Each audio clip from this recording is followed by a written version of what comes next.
what's good, y'all? My name is Forrest Sante, live with Stolen from Africa at the Black Symposium at Brock University in Niagara. And I'm here with Mohammed. So, Mohammed, I got a question for you.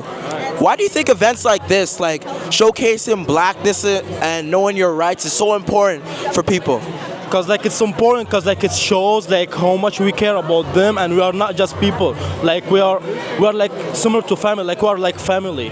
Well, we live in a predominantly white area, so it's so amazing to see so many black kids, students all in one section, because you never see that ever, especially where you live, and to hear all the thoughts and ideas that they all have that you have yourself but you don't share because of you're always around your white peers. It's so impressive and beautiful to see. One thing I've learned, not really learned, I've actually been really inspired.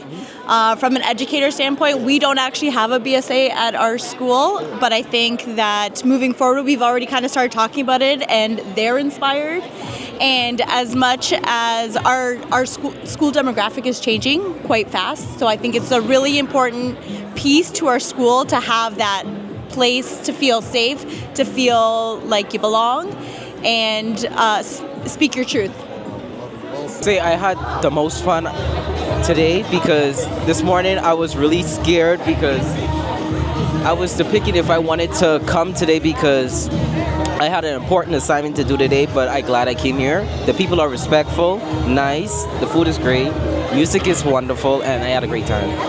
It was awesome. I liked it last year, which is why I came this year, and it's even better, especially as being a panelist, so I loved it. Especially in Niagara, you don't see this many people gathered to support this one idea. It's just it's very inclusive. You don't really get that much around here. I think especially here in Niagara, we don't have a lot of diversity, and creating black spaces is so important. Myself and Tasha, we have a community organization called Matter of Black, and that's what we aim to do, is to cultivate black spaces where we can feel empowered, exude our black excellence, and network.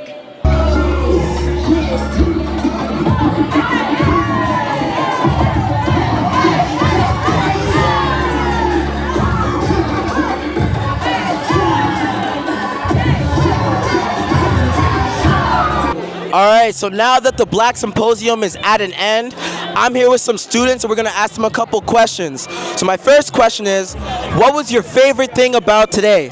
Okay, actually I was able to get a bunch of people's school emails and things like that, and so we're going to be making a slideshow and hopefully getting it out to the DSBN and sharing it to school, so hopefully get education up. So I honestly think that because I go to Secord, which is mostly an art school, I think that maybe they could just start by creating a platform where, not a platform, a group or a club where black students can meet and talk to each other. That's the bare minimum, and then from there we can get we could do better and start. I don't really see much people doing black community things, so probably starting to ask people around the school if stuff about black culture and stuff and where they're from, because I see some people at our school that's black, and I want to see where they're from and get to know them. So I think that conversations like this are really important because we really have to educate our youth on what we need now, because everything's changing, everything's improving, we're all growing, and we need to stick together as a group and as a team, and if we educate each other, then we can grow better. I think my school can definitely implement the practice of cultural awareness and being aware that there are so many different communities, it's not just the black community, there's so many different parts and intersectionalities that go into students within these communities, and I think it's important to be culturally aware and culturally sensitive to the various identities that piece together a school. I'm going after the true knowledge of self stolen from Africa.